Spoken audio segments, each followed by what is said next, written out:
such a new messiah, 'cause your theories catch fire. Sebelum penyampaian materi, ayo kita berkenalan. Halo, perkenalkan nama aku Arsy Alika. Halo, perkenalkan nama saya Nadine Sofiana. Halo, perkenalkan nama saya Nandini Zakira. Halo, perkenalkan nama aku Stefani Zabira Putri. Perkenalkan nama saya Muhammad Puja Fadlur Rahim. Perkenalkan nama saya Natalia Kusuma. Isu lingkungan adalah permasalahan yang muncul akibat kerusakan atau perubahan pada alam dan ekosistem yang berdampak negatif pada kehidupan, sedangkan keadilan ekologis adalah prinsip keadilan yang menekankan bahwa setiap orang berhak atas lingkungan hidup yang bersih, sehat, dan aman. Realitasnya, pemerintah Kota Bandar Lampung membuang air lindi dari TPA Bakung yang berdampak tercemarnya sungai. Air limbah dari TPA Bakung dibuang ke aliran sungai karena kolam penampungan penuh dan TPA Bakung belum memiliki instalasi pengolahan air limbah atau IPAL yang memadai, sehingga air lindi tidak diproses terlebih dahulu.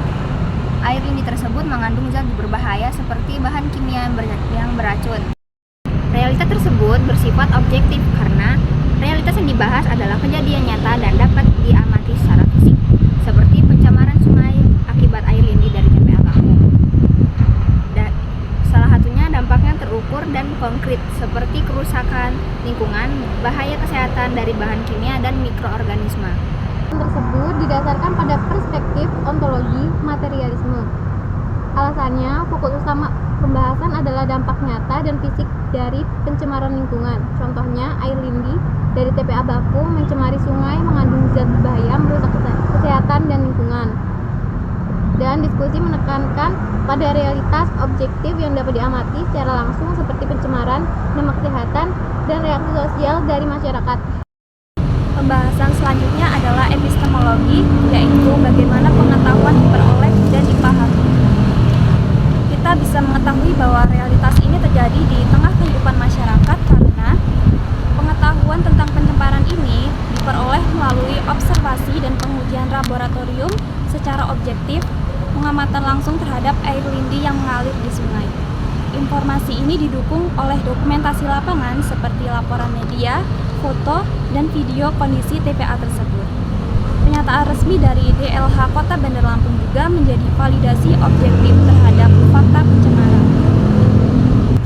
Sudut pandang yang digunakan dalam membahas realitas ini adalah sudut pandang positivistik, karena menekankan bahwa pengetahuan bersifat empiris, terukur, dan bebas dari nilai subjektif. Dengan demikian, pencemaran ini dipahami sebagai fenomena nyata yang bisa dijelaskan melalui metode ilmiah. Berikutnya saya akan membahas tentang aksiologi. Untuk apa pengetahuan ini digunakan? Mendorong tindakan dan kebijakan dari pemerintah agar mengelola limbah dengan benar, misalnya dengan membangun IPAL, instalasi pengolahan air limbah, meningkatkan kesadaran masyarakat mengenai dampak pencemaran terhadap kesehatan dan lingkungan. Nilai keberpihakan dan etika apa yang terkandung dalam tema ini? 1. Kejujuran dalam menyampaikan data dan fakta pencemaran. 2. Berpihak pada korban dan komunitas terdampak. 3. Menghindari penyebaran informasi yang menyesatkan atau belum tervalidasi.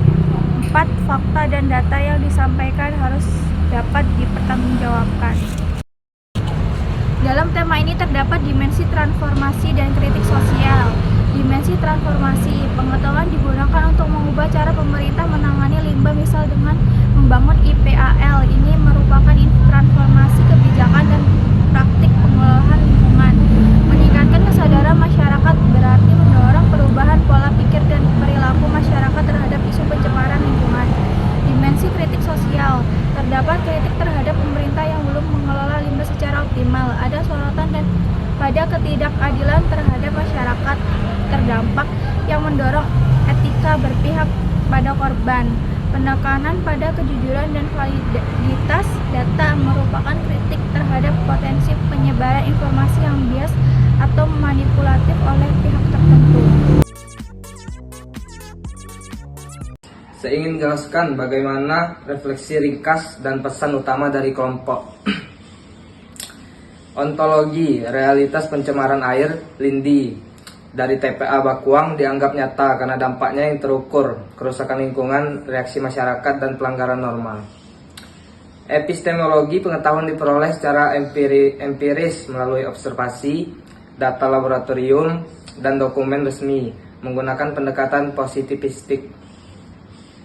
Aksiologi pengetahuan ini bertujuan untuk mendorong kebijakan berkelanjutan seperti pembangunan IPAL dan menyebarkan kesadaran masyarakat dan etika kejujuran dan keberpihakan pada korban. Pesan utama, pencemaran lingkungan adalah masalah nyata yang memerlukan solusi berbasis data ilmiah dan partisipasi aktif pemerintah serta masyarakat. Saya ingin menjelaskan bagaimana hal atau konten penutup yang dianggap relevan. Hal atau konten penutup yang relevan, yang pertama poinnya adalah ajakan untuk bertindak. Mendorong audiens, termasuk pemerintah dan masyarakat, untuk terlibat dalam pengawasan lingkungan dan advokasi kebijakan. Contoh konkretnya adalah petisi pembangunan IPAL atau kampanye edukasi dampak air Lindi. Yang kedua, ada poin utama yang harus dikritisi, yaitu tantangan utama adalah kurangnya infrastruktur pengolahan limbah dan perlunya pendekatan multidisiplin. Contohnya sains hukum sosial dalam solusi. Yang ketiga adalah harapan ke depan, kolaborasi antara aktivis, ilmuwan, dan pemerintah untuk menciptakan sistem pengelolaan limbah yang berkelanjutan.